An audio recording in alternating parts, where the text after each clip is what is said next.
எதிர்பாராத விதமாக உங்கள் வீட்டில் அடிப்பிடித்த பாத்திரங்கள் தேய்க்காமல் புதியது போல பளபளன்னு மின்னணுமா? அதற்கு நீங்கள் இந்த ஒரு ஈஸியான டிப்ஸ் இருக்குது, அதை சொல்கிறேன். இந்த மாதிரி அடிப்பிடிச்ச பாத்திரத்தில் உங்களுக்கு எதிர்பாராத விதமாக சமைக்கும்போது அடிப்பிடிச்சிருச்சுன்னா, நீங்கள் ஒன்றும் கவலைப்பட வேணாம், கஷ்டப்பட வேணாம். இந்த மாதிரி புதியது போல் 2 நிமிஷத்துலேயே மின்ன வச்சிடலாம். இதற்கு நீங்கள் ஸ்டவ்வை பற்ற வச்சுக்கோங்க. அந்த அடிப்பிடிச்ச பாத்திரத்தை வச்சுக்கோங்க.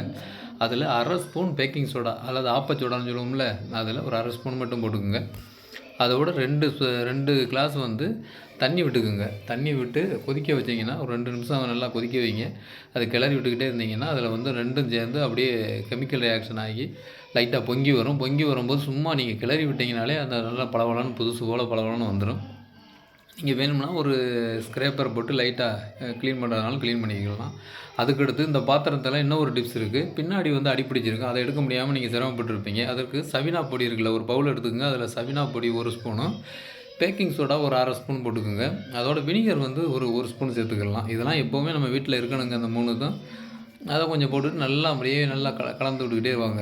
கலந்து விட்டுக்கிட்டு போனீங்கன்னா ஒரு பேஸ்ட்டு மாதிரி வரும். அந்த பேஸ்ட் மாதிரி வந்த பொசிஷன் எடுத்து அதை நீங்கள் அப்படியே ப்ரெஷ்ஷை வச்சு லைட்டாக அப்ளை பண்ணி கொஞ்சம் லைட்டாக தேய்ச்சி கொடுத்தா போதும். ரொம்ப கஷ்டப்பட வேண்டியதில்லை. ரொம்ப ஈஸியான டிப்ஸுங்க. லைட்டாக மேலாப்பில் மட்டும் நீங்கள் தேய்ச்சி கொடுத்தீங்கன்னா பளபளன்னு புதுசு போல் வந்துடும். இந்த மாதிரி இதுவும் கிளியராகி துல்லியமாக நீட்டாக வந்துடும். இந்த வீடியோ பிடிச்சிருந்துச்சுன்னா லைக் பண்ணுங்கள், ஷேர் பண்ணுங்கள், சப்ஸ்கிரைப் பண்ணுங்கள். நன்றி, வணக்கம்.